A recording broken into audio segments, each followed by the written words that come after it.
Hello, friends. What are we going to do when the Festival of Hope is over and you don't get to hear that intro music anymore? I can hear it in my sleep. Dun, dun, dun.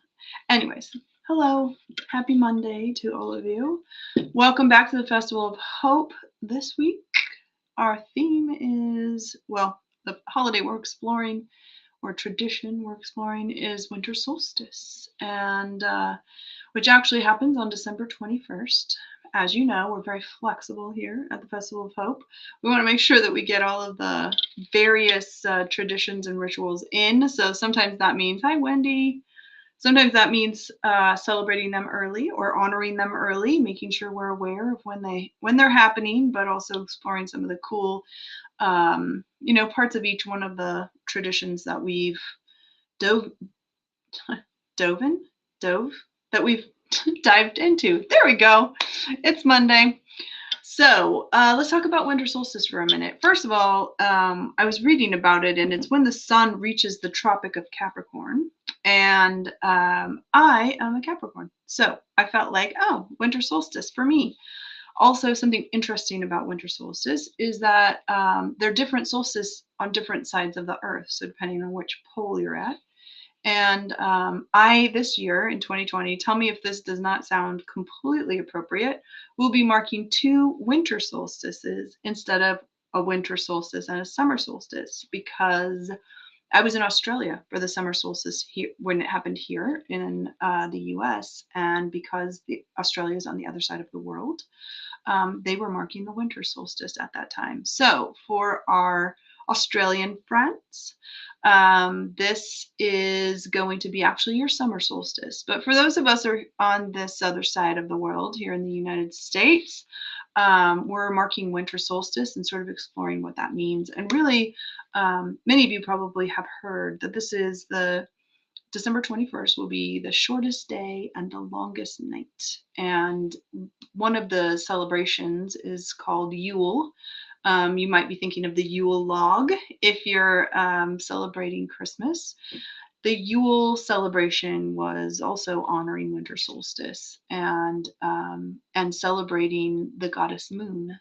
So you'll hear a little bit more about that in our community video, which will be coming out tomorrow. We are fortunate to be joined by our Canadian friends from the Hummingbird Center for Hope. Marnie Beludis Williams is a good friend of mine and a good friend of our organization. She actually came to camp and was inspired to continue the work of supporting widowed parents by starting the Hummingbird Center for Hope with her partner, Beth Bailey. So anyways, we'll have Catherine Stem from the Hummingbird Center coming to us on Thursday with a Zoom call where we're going to kind of talk about some of the activities that can be done during the winter solstice. Sorry, wrong one, winter solstice. And, because Canadians are oftentimes dealing with more intense winters than we are here in California, it felt like a perfectly appropriate way for us to reach out and be able to share some of the community resources that Hummingbird Center for Hope offers. So I also wanted to just talk a little bit about the fact that our theme this week is about regeneration and renewal. Sometimes I think when we consider long nights, it's funny actually, winter solstice kind of is one of the inspirations for the Festival of Hope, because I kept thinking the nights are going to get longer and the days are going to get shorter, and people all over are going to kind of be hunkering down again after having quite a lot of that this year. So it really is one of the reasons why Festival of Hope exists, is knowing that those days were going to get shorter and our daylight hours would be much shorter than usual. So as we enter that season, though, oftentimes we think of darkness as kind of I want to say dark has the connotation of being bad, right? Like darkness, the nighttime. Sometimes people associate that with just waiting for the sun to come up, waiting for the light. But there's such power in darkness. And, I love that quote that says, you never know how bright the stars will shine until you're in the darkest night.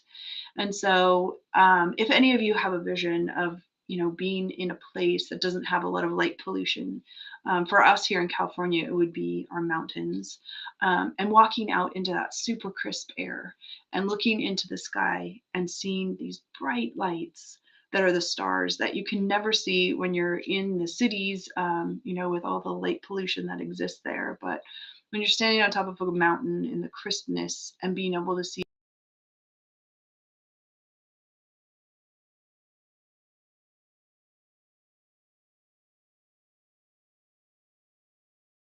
those, I was going to say I looked a little frozen for a minute.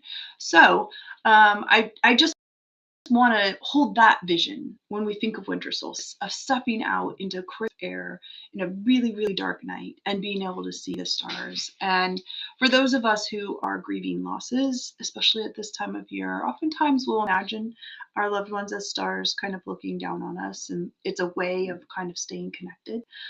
For those of you who are just making your way through this 2020 year and looking for inspiration, being able to look to the sky really is a beautiful way to connect dark with light and to recognize, what a beautiful opportunity it is, when we're able to be in the dark, when we're able to sort of hunker down and sit with the hibernation period, which is our winter, right? And depending on where you are, I realize that it's longer for some than for others, and that any of you who are not in beautiful sunny places might be thinking to yourself that I don't know anything about winter, and you would be right.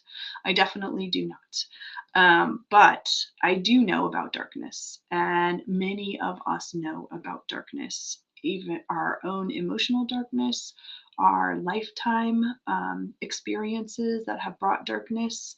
And what I've learned from that darkness is that being able to make space for it and to recognize its beauty and its power is a first step towards welcoming the light whenever it will come.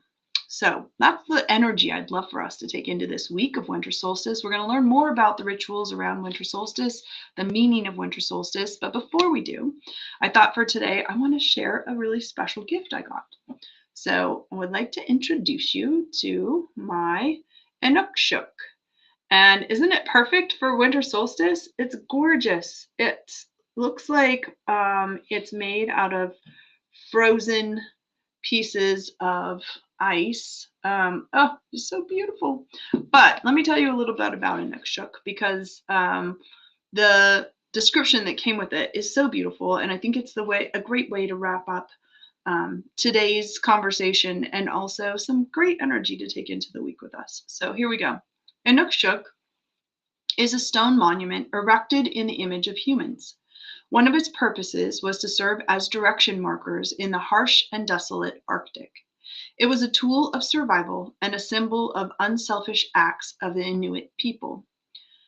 The Inukshuk symbolizes cooperation, balance, and unselfishness. The idea that teaching and group effort is greater than individual effort. Each stone is a separate entity, yet each supports and is supported by the one above and the one below it. No one piece is any more or any less important than the other. Its strength lies in its unity. Its significance comes from its meaning as a whole. The Inukshuk reminds us of our interdependent responsibilities to invest our efforts today to direct a better way for all of us tomorrow. Isn't it just so beautiful? So I thought that was a perfect way for us to end our time together today, was just sort of remembering that we can take some time during these longer nights to do some self-reflection and to consider, when we step into our next season, what ways can we support the people around us? In what ways can we act as a community and work together to create a better space for all of us? And I hope you'll keep the image of my Inukshuk in your mind as a marker, because it's such a beautiful reminder of the beauty that we have to offer other people, and that these were all built by people for the people coming behind. And it's a perfect expression of the work of soaring spirits, and it's a perfect opportunity for each one of us to be able to use our unique talents and create a marker for the people coming behind. All right, friends, I am so glad to see some of you here today, and I look forward to a week celebrating winter solstice, moon energy, and sharing the Hummingbird Center of Hope community with you as well. Be well, be kind, and take good care. Bye-bye.